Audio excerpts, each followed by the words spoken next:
Hello, this is Patrick Barnard in Montreal. It is July 23rd, 2025, and this is the 22nd edition of the International Press Review. For a very long time, the Palestinian population of Gaza have been subject to siege warfare. This is an extraordinary thing, both medieval and very modern. And they are being starved, and they're also being denied water. And this week, the starvation in Gaza really became a worldwide international press story. Here, for example, is the way Al Jazeera in the middle of this week introduced this event.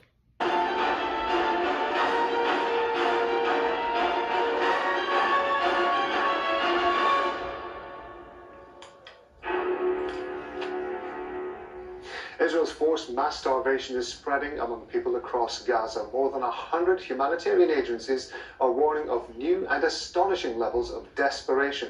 They describe conditions endured by Palestinians as not just physical torment, but also psychological. The figures and the images are shocking. At least 111 Palestinians have starved to death in the past 21 months. Most have died since March, when Israel reimposed its total blockade of the Strip. Many of those who died have been children. The World Food Programme says almost 100,000 women and children are suffering from severe acute malnutrition. Here we are nearly at the end of the month of July 2025, and that photograph that you have just seen of a mother holding her child has become a worldwide symbol of what is happening in Gaza. It was taken by a Palestinian photographer in Gaza. His name is Ahmed Al-Arini. And the BBC this week carried a very interesting explanation by Mr. Al-Arini of how he took that photograph. He speaks, but there's a voiceover supplied by the BBC. This photo of baby Muhammad Zakaria I took when he was with his mother. They have been displaced from their home in the north of Gaza. So he was with his mother in a tent, which is absolutely bare, bar a little oven. It resembles a tomb, really. And I took this photo because I wanted to show the rest of the world the extreme hunger that babies and children are suffering from in the Gaza Strip. He received no baby milk, no formula, no vitamins either. And if you look at the photo closely, you'd find out that he is wearing a plastic bag instead of Pampers because of the lack of any humanitarian aid and the lack of any medicines. Prices have shot up, skyrocketing, so nobody in Gaza can afford these prices. Filming baby Muhammad, I did it over a little extended period because I had to pause after each shot and take my breath to be able to continue. You are now seeing on your screen the headline of the New York Times for Friday, July 25th. We have moved on to the end of the week now. The photograph you are seeing takes up the imagery of the photo we've just discussed by Mr. Al-Arini. And the banner headline reads in the Times, "Young, old, and sick starve to death in Gaza. Quote, there is nothing," close quote. Now, I was particularly struck by the words of a doctor in the very beginning of this article, which was filed out of Haifa in Israel by some freelancers. Quote, "There is no one in Gaza now outside the scope of famine, not even myself," close quote, said Dr. Ahmed Al-Farah, who leads the pediatric ward at Nasser Hospital in southern Gaza. "I am speaking to you as a health official, but I too am searching for flour to feed my family." Now that remark of needing to feed oneself on the part of a specialist, that's been echoed by many, many people. This week, Agence France Presse said that its own journalists were starving, were lacking food. And that is happening with many other people, including some of the journalists from Al Jazeera. That is how serious the situation is. There's a significant minority of Israelis who are very against what their own government is doing, what the Netanyahu government is doing. And one of these people inside Israel is Gideon Levy. He's a journalist for Haaretz, a newspaper, and he published an opinion piece this week. It's clear Israel now has a plan for the ethnic cleansing of Palestinians from Gaza. And he was reacting to remarks from the defense minister for the Netanyahu government, Israel Katz, who was talking about putting all Gazans down in a containment or concentration zone in the south of the Gaza Strip. Levy spoke to Al Jazeera this week about what he means. I can only look at reality, and there is no other way to explain it except to following a very systematic plan. First, you evacuate the people from the northern part of Gaza, and you push them gradually to the south. Then you declare a concentration camp in the southern part of Gaza.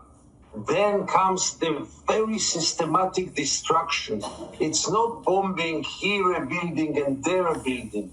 There is now a very systematic destruction project of whole towns and villages, one after the other. Israel is recruiting people, offering them a lot of money to join this effort of destruction Gaza systematically.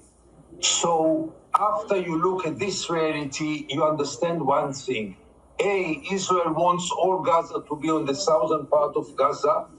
B, there will be no place for them to get back. And in those conditions, the only solution will be to transfer them to somewhere else. In the same time, the head of the Mossad went last week to Washington, and among other issues, he was discussing 3 states Israel claims which are ready to absorb some of the expelled Palestinians from Gaza. So it's becoming not only a plan, but a plan which might be implemented. And we shouldn't remain indifferent.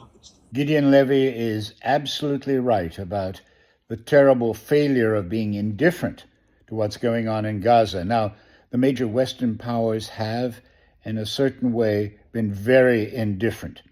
But there was a slight change, and I think a significant one this week. At the beginning of the week, and here you see the headline story in the Paris newspaper Le Monde. In the beginning of the week, a statement was issued by a number of countries. I'm going to read the Le Monde headline. War in Gaza must end now, say 25 Western nations in joint statement. The signatories, including Australia, Canada, France, Italy, and the United Kingdom, urged Israel to comply with its obligations under international humanitarian law.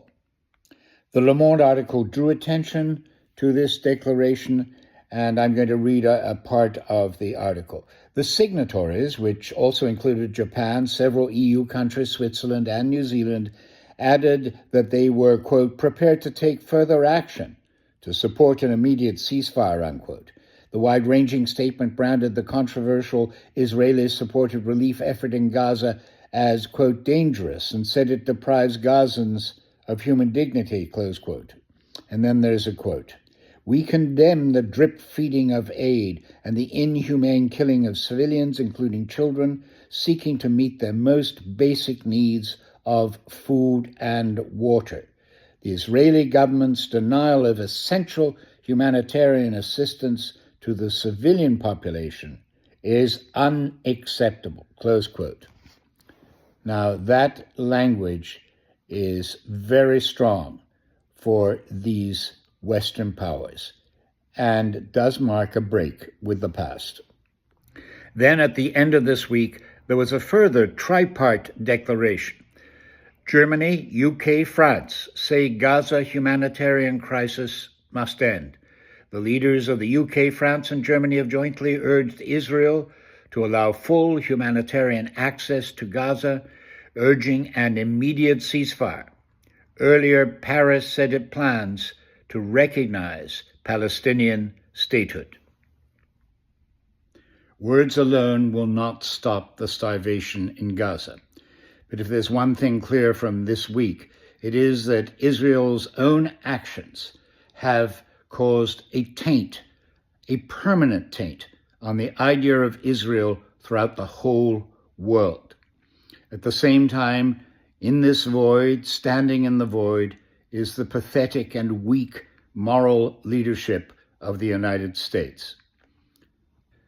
We're now at Saturday, July 26th, the evening. It's the end of the week, and there are signs that all this news reporting and these images have had an effect on Israel. The Israeli Defense Forces say they will be opening up some sort of food corridors for people in Gaza, and also that food drops will be organized and permitted. Meanwhile, humanitarian organizations say this is all very, very unsatisfactory.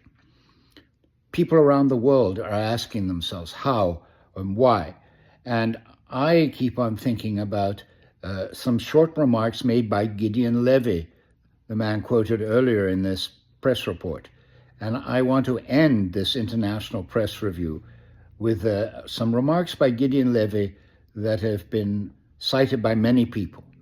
He reminds us, in his mind, of three things. The three principles which enable us Israelis to live so easily with this brutal reality. A, most of the Israelis, if not all of them, deeply believe that we are the chosen people. And if we are the chosen people, we have the right to do whatever we want. B, there were more brutal occupations in history. There were even longer occupations in history, even though the Israeli occupation gets to quite a nice record. But there was never in history an occupation in which the occupier presented himself as the victim. Not only the victim, the only victim around. This also enables any Israeli to live in peace because we are the victims. But the third set of values is the most dangerous one, and this is the systematic dehumanization of the Palestinians, which enable us Israelis to live in peace with everything, because if they are not human beings like us, then there is not really a question of human rights. And if you scratch under the skin of almost every Israeli, you will find it there. Almost no one will treat the Palestinians as equal human beings like us.